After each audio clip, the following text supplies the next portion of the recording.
Imagine you are a traveler. The year is 500 AD. You are in the heart of the Arabian desert, a vast empty ocean of sand and shadow. Your caravan is small, and the sun has just bled out below the horizon, plunging the world into a chilling, moonless dark. There is no road. There is only the track. Your only guide is the faint glitter of the stars. The silence is absolute, until it isn't. From the darkness to your left, you see a light, a single flickering fire in the distance, a sign of life, a camp perhaps, a place with water. Your caravan leader, a man hardened by the desert, hisses at you, "Do not look. Keep your eyes on the path." Then you hear it, a voice. It sounds familiar. It sounds like your mother or a child crying for help. It seems to come from the direction of the light. Your heart pulls you to stop, to help.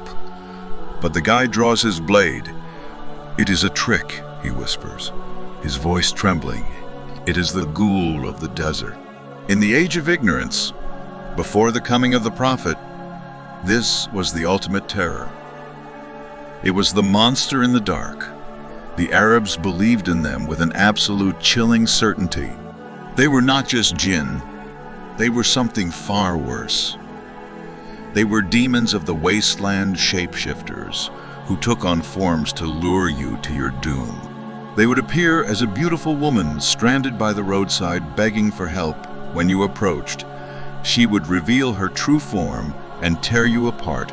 They would appear as a lost traveler, pointing you down a shortcut, which led you into a canyon of no return, or most terrifyingly, they would mimic the voice of a loved one, calling you, pulling you away from the safety of your path until you were hopelessly lost in the empty quarter, where you would die of thirst, and the ghoul would come to feast on your corpse. This was not a myth to them. It was a fact of life. It was a core, unshakable superstition that dictated all of their travel. They refused to travel alone at night. They would take specific long routes to avoid certain haunted valleys. Their lives were governed by fear of this one creature. Then, the Prophet Muhammad, peace be upon him, came. He came with a message that shattered the darkness, a message of pure, uncompromising truth, and he took all of these ancient, deeply rooted superstitions, and he set them on fire. And one day he made a statement about this creature, a statement so shocking, so counterintuitive, that it must have baffled his companions. "Hey, peace be upon him," said, "there are no ghouls."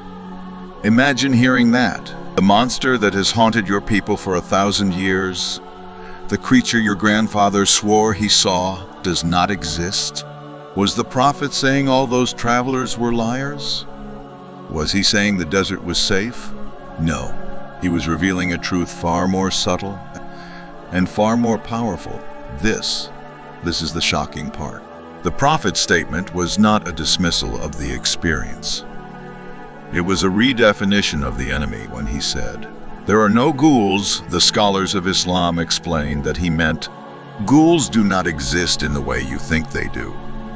You believe they are all-powerful, shape-shifting demigods who can kill you at will. You believe they are a separate, monstrous race. That is the lie. The prophet, peace be upon him, was pulling back the curtain. He was exposing the trick. He was revealing that ghouls are not a separate creation. They are a type of Jinn. They are, in essence, the sorcerers of the Jinn world, the tricksters, the illusionists. And when he said, "There are no ghouls," he meant they have no real power. They cannot physically harm you. They cannot teleport you. They cannot force you from your path. Their entire arsenal, their only weapon, is deception. They are masters of psychological warfare. They are masters of illusion. The light you see in the distance, it is an illusion, a trick of the fire Jinn.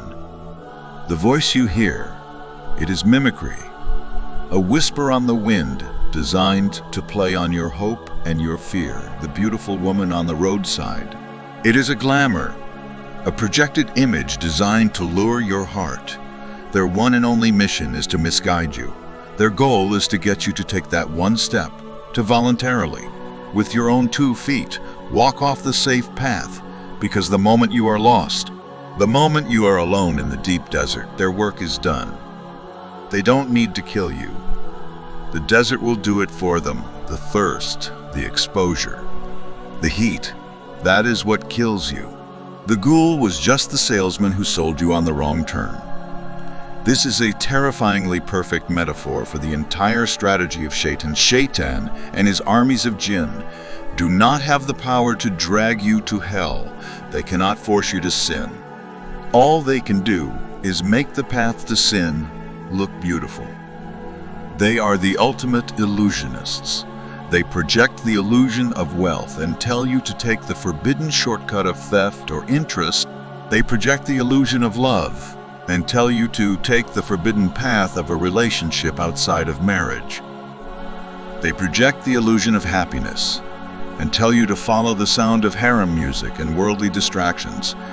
In every case, their mission is the same as the ghouls, to get you to take that first voluntary step off the straight path. The ancient Arabs were terrified of the ghoul, but they did not understand the enemy, so they lived in fear. The Prophet, peace be upon him, exposed the truth. He told us, yes, the enemy is real, but his only power is to lie. And then he did something more. He didn't just identify the enemy. He gave us the weapon. This is the second and most powerful revelation. In another narration, the Prophet, peace be upon him, gave his companions the battle plan. He did not say, run or hide or carry a special charm.